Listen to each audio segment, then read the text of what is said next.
Welcome. We're here to talk about the program and curriculum at Saratoga Independent School. My name is Jenny Randall. I'm the middle school director. I also teach 6th and 7th grade language arts, and I have a kindergartner who attends SIS. And my name is Kathleen Johansson. I am the K-5 curriculum coordinator, and I am also a primary teacher. At Saratoga Independent School, we follow a thematic learning model, and that allows students to make connections across disciplines and engage with material in a way that allows them to apply their thinking and understand that each discipline isn't housed within its own special box, but rather our thinking is constantly transcending those boxes. Thematic learning starts in pre-kindergarten. In elementary school, students follow a 3-year rotating theme. And in middle school, each grade level has its own theme for the year. Thematic learning promotes authentic learning experiences where our students are engaged in critical thinking and challenge themselves each and every day. Each year, there is a main theme that is interwoven into all of our subject areas across grade levels. This allows for ongoing opportunities for our whole school community to come together, engage, and share their learning experiences with one another. We seek to offer students active, engaging learning experiences throughout our entire school campus. Beginning in pre-K, our students are introduced to monthly themes. Once they move up to kindergarten and into our primary years, we have an overlying theme for the year. So here's an example of year 1, where the theme for the school is dreams, explorations, and discoveries. And all of our topics covered in both science and social studies link back to the main theme. Year 2, our theme is relationships, environment, and change.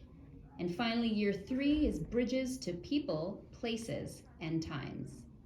This theme-based philosophy carries into the middle school, where each grade level follows a year-long theme. So for example, the 6th grade theme is identity and origin. And throughout all of their classes, students interact with these ideas to explore their own identity and origins. They write personal narratives in language arts. In science, they study molecules and organisms with the overarching question, how does what I eat become who I am? So they're looking at their physical identity. They also study heredity. And in social studies, they look at ancestry, how their personal origins have affected their identity. We take a dive into one of Shakespeare's plays to look at the theme of mistaken identity and how that creates comedy within the play. We also strive at Saratoga Independent School to create a respectful whole school community, and we use the responsive classroom model to help us with that process. Responsive classroom has 4 key domains. So the first is engaging academics. We want to look at not only what we're teaching, which is aligned with the state standards, but also how we're teaching it, so that we can really engage students to be thinking critically, to work hands-on, and to apply the concepts that they're learning. We create a positive community through morning meeting and advisory. Students have a circle time in pre-K in the morning, so this is really part of our whole school culture.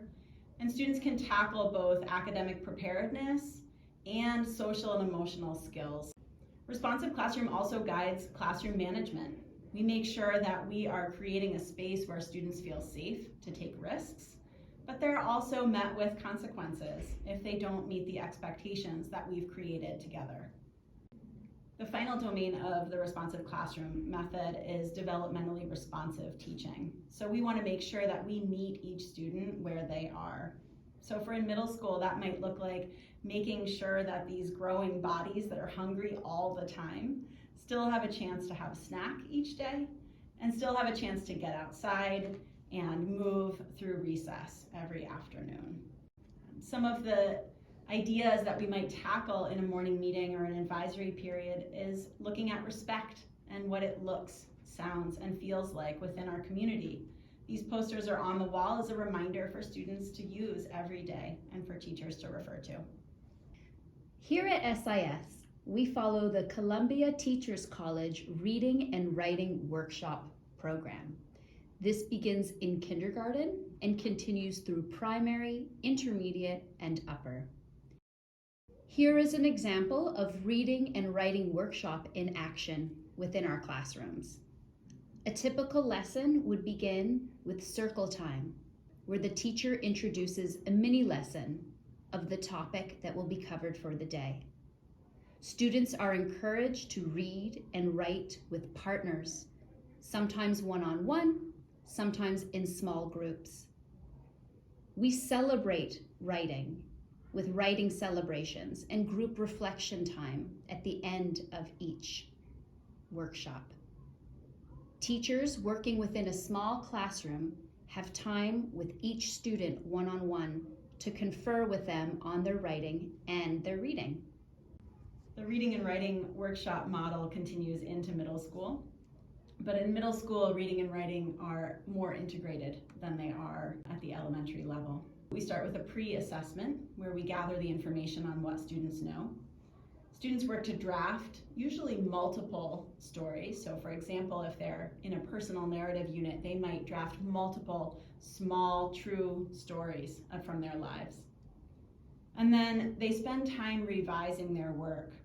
And it may take a week for them to work through some of the revision lessons, adding elaboration, learning how to punctuate dialogue, looking at how to show rather than tell the emotions that the characters are experiencing.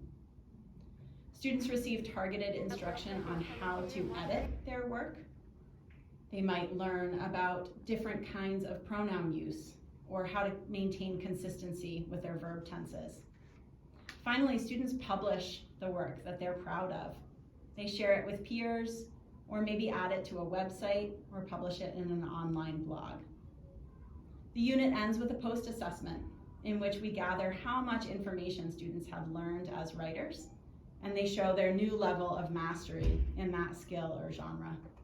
In addition to Teachers College Reading and Writing Workshop, we use the Fontes and Pinnell benchmarking system to evaluate student progress. Students also gain phonics instruction using the Words Their Way program. We also engage in read-alouds, as I mentioned earlier, participation and study of a Shakespeare play. And in the middle school, students participate in a year-long independent research project in which they gain the valuable skills of identifying and evaluating sources, creating a bibliography, and writing a research-based paper. Students at Saratoga Independent School use the Singapore Math program in kindergarten through middle school. Singapore Math really has 4 distinct aspects to their approach. The first is a deep understanding of numbers. Students develop number sense through composing and decomposing numbers using number bonds. Singapore Math also uses an intentional sequencing of concepts. So when students are learning a new concept, they start with a hands-on model. They might be using pizza pie slices to learn about fractions. That transfers into a pictorial stage where students see pictures representing the hands-on manipulatives that they used. The final stage, the abstract stage, asks students to use the numerals to represent what they've been learning about in a hands-on way. Another strong piece with Singapore Math is their focus on mental math. Because students have such a strong understanding of numbers and how to break them apart to solve problems, they can perform mental math problems with much more ease and accuracy. Finally, Singapore Math uses a unique approach to solving word problems. Building on both the strong number sense and the unique intentional sequencing of concepts, students can figure out what a question is really asking and use all the skills they've developed to solve the problem. To summarize, Singapore Math focuses on mastery of core topics while also developing visual representation and critical thinking skills for all students. Students are taught to visualize and model. For example, in the lower elementary grades, students learn number bonds, which is a pictorial representation of whole relationships between numbers before they go on to learn addition or subtraction. The The best way to learn about the engaging academics and respectful community at Saratoga Independent School is to come see us in action. We hope to see you soon.